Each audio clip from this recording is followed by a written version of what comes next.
You know what I'm gonna do? I'm gonna tell you guys. Let me tell you guys a story. You guys want a story? Let me give you guys a story. All right. All right. Do you guys want a story? Yes. You do want a story?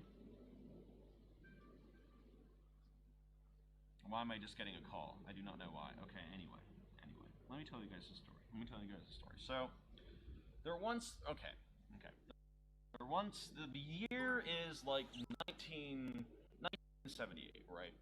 There is a kid, you know, he's a regular kid, you know, your run of the mill like kid that would be like the main character in one of these types of stories, you know.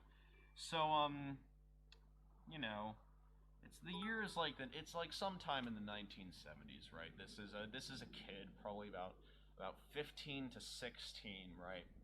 And he finds this one of these days, right? He's just going home from school and everything, right? Lag, I'm gonna kill something, but you know what? That's okay. You guys can still hear me, right? You can still hear me through the lag,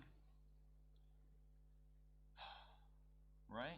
You can still hear me through the lag, and that's all that matters, right?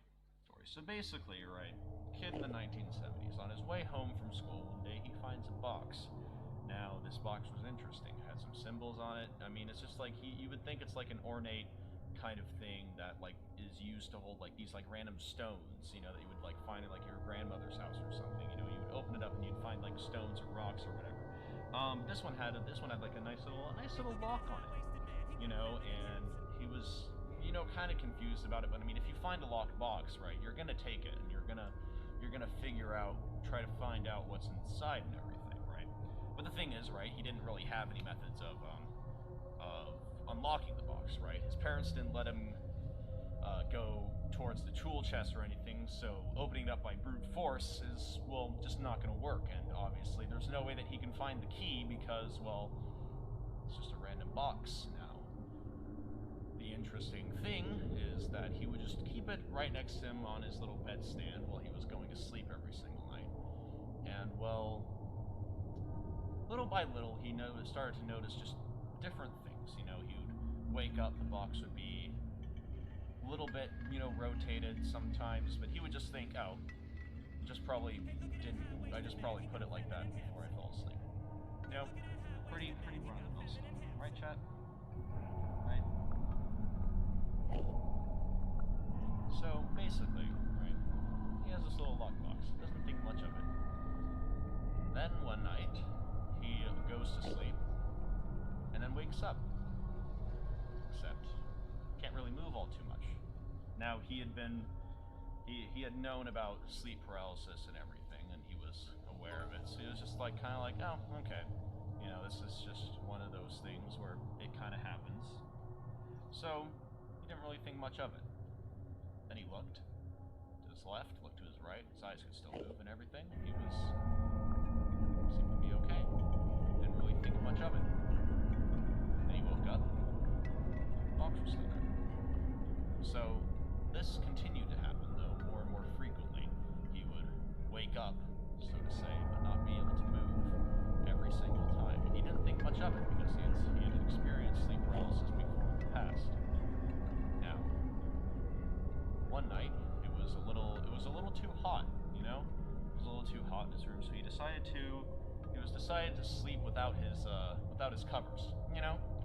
As you do. And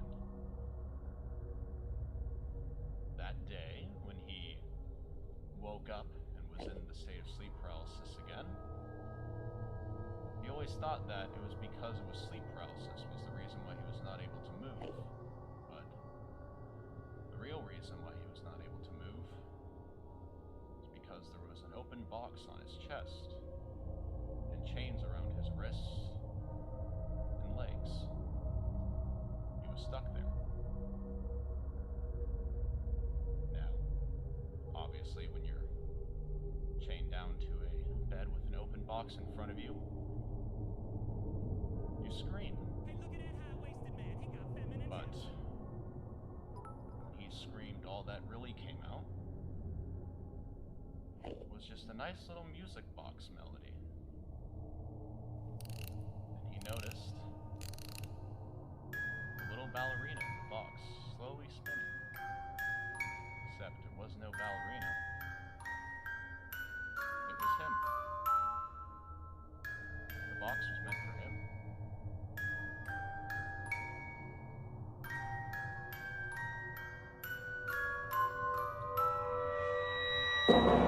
Now this story is about a girl.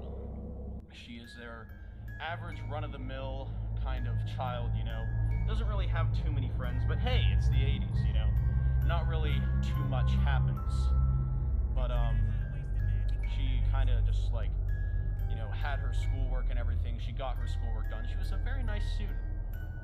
Except one day when she was walking home from school, she found a box. Nice little lock on it. And some weird symbols.